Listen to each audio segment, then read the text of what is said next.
എളുപ്പത്തിൽ ഉണ്ടാക്കാൻ പറ്റിയ ഒരു 4 മണി പലഹാരം ഉണ്ടാക്കിയാൽ ഇത്രയും വെറൈറ്റി പേരുകളിൽ വേറെ ഒരു പലഹാരം ഉണ്ടോ എന്ന് തന്നെ അറിയില്ല. ഇത് ഉണ്ടാക്കാൻ വേണ്ടിയിട്ട് ആദ്യം ഒരു കപ്പ് മൈദ എടുക്കുക. അതിൻ്റെ അകത്തേക്ക് കുറച്ച് മഞ്ഞൾപ്പൊടിയും ഉപ്പും ഒരു കോഴിമുട്ടയും ചേർത്ത് കൊടുക്കുക. എന്നിട്ട് കുറച്ച് വെള്ളം ഒഴിച്ചിട്ട് നന്നായിട്ടൊന്ന് കലക്കിയെടുക്കാം. വെള്ളം കുറച്ച് ഒഴിച്ചിട്ട് വേണം ഇതൊന്ന് കലക്കിയെടുക്കാൻ വേണ്ടിയിട്ട്. അധികം ലൂസും വേണ്ട ടൈറ്റും അല്ലാത്ത രീതിയിൽ ദോശ ബാറ്ററെല്ലാം കലക്കിയെടുക്കുന്ന പോലെ തന്നെ ചെയ്തെടുക്കുക. ഇനി ഒരു പാനിൽ കുറച്ച് നെയ്യ് ഒഴിച്ചു കൊടുക്കുക. അതിൻ്റെ അകത്തേക്ക് കുറച്ച് കാഷ്യൂ നട്ട്സ് നുറുക്കിയത് ചേർത്ത് കൊടുക്കുക. അതൊന്ന് മൂത്ത് വരുന്ന സമയത്ത് കുറച്ച് ഉണക്കമുന്തിരി ചേർത്ത് കൊടുക്കുക. അതൊന്ന് വഴറ്റിയെടുത്തതിന് ശേഷം അതിൻ്റെ അകത്തേക്ക് ഒരു കപ്പ് തേങ്ങ ചേർത്ത് കൊടുക്കുക. ഇവിടെ തന്നെ മധുരത്തിന് ആവശ്യമായിട്ടുള്ള പഞ്ചസാര ചേർത്ത് കൊടുക്കുക. അത് ഒരുപാട് ഇഷ്ടത്തിന് ചേർത്ത് കൊടുക്കുക. ഞാനിപ്പോൾ 1.5 ടേബിൾ സ്പൂൺ ചേർത്ത് കൊടുത്തിട്ടുണ്ട്.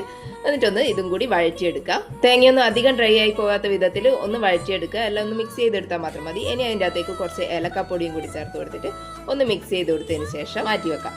ഇനി ഒരു പാൻ ഒന്ന് ചൂടായിട്ട് വരുമ്പോൾ നമ്മൾ ആദ്യം കലക്കി വെച്ചിട്ടുള്ള മൈദാന്റെ ബാറ്ററിൻ്റെ അകത്തുനിന്ന് ഒരു തവി ഒഴിച്ചു കൊടുക്കുക.